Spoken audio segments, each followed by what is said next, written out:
Does God's morality hold up under scrutiny? Some reject the God of the Bible, calling him immoral, hypocritical, selfish, or even cruel. They point to his actions or commands as evidence of a flawed character.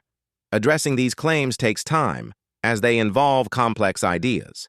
A single question, such as, "Is God a moral monster?" inspired a book by Paul Copan, which explores only part of the Bible's narrative. This topic is vast, and no short piece can cover it entirely. Instead, let's examine common criticisms and why they don't hold up.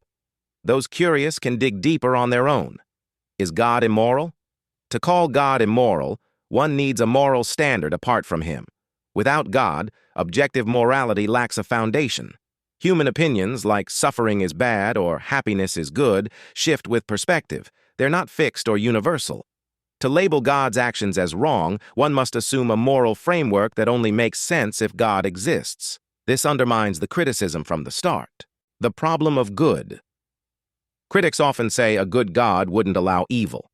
Yet this creates a bigger issue for non-believers. Why does good exist at all? If the universe is merely a matter of blind physics, concepts like ought or should have no basis. Christians can point to free will to explain evil's presence, but non-believers struggle to explain why humans value good over evil without a higher standard. If morality is just opinion, anyone can redefine it, even to justify harm. This leads to a contradiction. By judging God's morality, critics set themselves up as the ultimate moral authority. That claim weakens their argument, as it assumes their personal standard is superior. Is God arrogant?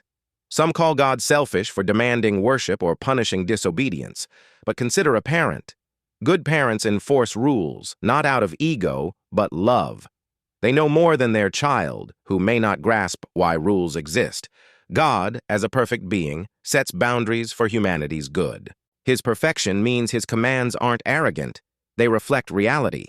The Bible also describes God's sacrifice. He became human, suffered, and died to offer eternal life. Romans 5:8. That's not the act of a selfish tyrant, but of a loving creator. Life, death, and Old Testament wars. Critics often cite Old Testament wars or harsh laws as proof of God's cruelty. If God created life, though, he has the right to set its terms. He can decide what deserves punishment. Context matters, too. The Canaanite wars weren't random violence. God gave those cultures centuries to change their ways before judgment. Genesis 15:16. The harsh laws in ancient Israel reflected a dangerous and unstable time when survival demanded strict measures. God's plan to bring salvation through Israel explains his protective actions. Preserving that nation was critical to his purpose for humanity. Why does evil exist? The biggest critique is that a good God wouldn't allow evil or suffering. Biblically, evil is what opposes God's will. He doesn't cause it, but allows it for a purpose. Free will is key. Without the choice to reject God, love and worship lose meaning. Most suffering comes from human decisions, our own or others. A world without choice would lack virtues such as courage and forgiveness. The Bible suggests that God limits the extent of evil, Job 1:12-6. He has also acted to end it through a plan that is still unfolding. Christianity teaches that this life isn't the whole story. Suffering now doesn't negate a future without pain. Final thoughts. Calling God a moral monster is a bold claim with shaky grounds. It faces logical and philosophical hurdles that are hard to overcome.